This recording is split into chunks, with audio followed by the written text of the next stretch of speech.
Откуда произошли болгары? Наши самые южные братья-славяне имеют довольно интересное происхождение. Их язык очень близок к восточнославянским, а письменность стала основой для всех славянских письменных кириллических языков. Тем не менее, нельзя сказать, что болгары эталонные славяне и ничем не отличаются от поляков, русских или сербов. Это смешанный народ, чья история была и триумфальной, и трагической. Теплый климат, ласковое море, близость торговых путей всегда привлекали в Болгарию как цивилизованные народы, так и искателей легкой жизни из нищих азиатских степей. Разберемся, кто же такие болгары. Лингвистически, болгары – безусловные славяне. У них есть пласт греческих заимствований, тюркизмов и туркизмов, но общая картина от этого мало страдает.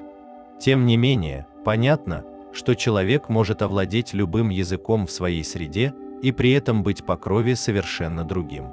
Примерно такая история у болгар, как у народа в целом. Безусловно, славянский язык, но значительно меньшая доля славянского в других сегментах. Какие народы являются отцами болгар? Фракийцы. Древнейшее население Болгарии, которое вошло в состав современного народа. Хотя греки и описывали фракийцев как высоких, голубоглазых и рыжеволосых, археологи этого не подтверждают. Среди фракийцев большинство принадлежат к понтийскому, средиземноморскому и динарскому расовым типам, все они темноволосые и темноглазые, стройные и высокие. Этот же тип больше характерен и для современного населения страны. Народ фракийцев исчез под давлением легионов Рима, но некоторые прибалтийские историки подозревают, что фракийцы – это их предки. Их не истребили или переселили, они вошли в состав Римской империи и утратили свою идентичность. В качестве граждан Рима бывшие фракийцы благополучно встретили его падение, нашествие готов и гуннов и немного включили их в свой состав. Меняя название, язык и культуру, фракийцы дошли и до наших дней. Славяне. Во времена аварского каганата Болгарию наводнили славяне. Их огромные толпы, как пишут греческие авторы, поселились по всему Пелопоннесу, как завоеватели, мирные поселенцы, федераты и просто отряды воинов, занимавшие пустые после набегов земли.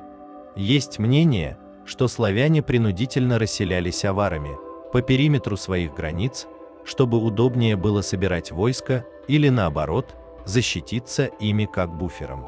Как бы то ни было, эта теория объясняет совпадение по времени экспансии аваров и появления в Европе славяне, их вассалов. Заселив Болгарию, славяне занялись привычным сельскохозяйственным трудом, смешиваясь с коренным фракийским, сильно романизированным населением. Булгары. Кочевые племена, тюрки по языку, появились в Причерноморье во время великого переселения народов. Их происхождение и родина – спорный вопрос. Судя по косвенным данным, этот изначально ираноязычный народ проживал в Средней Азии и был близок к хорезмийцам. Антропология булгар указывает на палеоевропеоидный тип, очень похожий на сарматский. Имена каганов-булгар также зачастую иранские. Что может говорить о том, что тюрки лишь немного повлияли на изначально иранское население, которое и стало булгарами. Феофилакт Симаката в описании войн между племенами тюрками локализовал прародину у нугуров, предположительно булгарское племя, в Согдиане, равнинная область на границе Афганистана, Узбекистана и Таджикистана, охваченная Гиндукушем. Только Бакав, некогда построенный унугурами, был разрушен землетрясением, и Согдиана испытала на себе и мор, и землетрясение. В то время три брата из внутренней Скифии вели с собой 30 тысяч скифов и за 60 дней прошли путь от горы Имаона. Они шли в зимнее время, чтобы находить воду, и достигли Танаиса и моря Понтийского. Когда они достигли границ ромеев, один из них, по имени Булгариас, взял с собой 10 тысяч мужей и отделился от своих братьев. Он пересек реку Танаис и подошел к Дунаю, впадающему в Понтийское море, и послал своих представителей к Маврикию просить дать ему область, чтобы поселиться в ней и стать помощью ромеев. Император предоставил ему Дакию, Верхнюю и Нижнюю Мезию. Они обосновались там и стали охраной для ромеев, и ромеи назвали их булгарами. Одновременно с гуннами о булгарах пишут армянские авторы, дескать, те поселились неподалеку от них, но затем они надолго исчезают из упоминаний, возникая снова лишь после падения Аттилы. А впервые с Болгарией булгары познакомились благодаря ромеям. Те охотно заключали союзы с булгарами, чтобы противостоять остроготам и визиготам. Эта земля булгарам понравилась, и они стали все чаще появляться там с совсем недобрыми целями.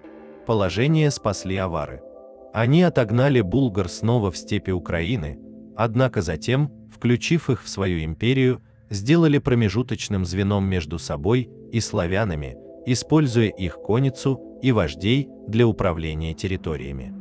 Слабеющий каганат не смог удержать булгар при себе, и в 632 году булгары подняли бунт и создали свое государство Великая Булгария на Дону, а авары даже ничего не смогли им противопоставить. Но после падения авар резко усилились хазары. Они напали на Булгарию, разбив их войско, отчего одна часть булгар ушла на север, создав Волжскую Булгарию на месте нынешнего Татарстана, а другая с ханом Аспарухом на юг, в нынешнюю Болгарию. Там они подчинили и ассимилировали славян, а затем и сами растворились среди них. Булагры дали название народу и воинственность, так как первые столетия Византийская империя сильно страдала от набегов булгар и их мощного войска. И много после болгарские воины побеждали армии греков, крестоносцев и турок на своих землях. Болгары сумели отстоять свои земли от Византии, но на сопротивление османам сил уже не хватило. Постепенно турки заняли все Балканы, превратив Болгарию в вассальное княжество. Османская империя начала осаждать болгар с середины XIV века. Итогом постоянных осад стал захват значительных территорий и переход болгар под покровительство Османской империи. Правление Османской империи пагубно сказалось на болгарах. Большинство было вынуждено платить большие налоги, многих мужчин отправляли на службу в османскую армию, многие города оказались разрушены, права и свободы населения дискриминировались. С наступлением XVII века начинается анархия. Османская империя ослабевает, но отсутствие органов власти приводит к массовым волнениям среди народа. Крах Османской империи снова дал свободу болгарской нации, которая вышла из ига значительно более ориентализированной, чем была ранее. Соседство с греками и турецкое владычество добавило болгарам еще больше южноевропейских и тюркских генов, слов и антропологических типов. На сегодня болгары – это причудливая смесь славян по языку и очень разнообразного населения, с доминированием южноевропейцев, но и нередкими североевропейскими типами от славян и туранидными от турок. В этом плане болгары сильно отличаются от западных и восточных славян, но находятся рядом с южными славянами на Балканах, которые имели схожую этническую историю. Пишите, что думаете по этому поводу, ставьте лайк и подписывайтесь на канал.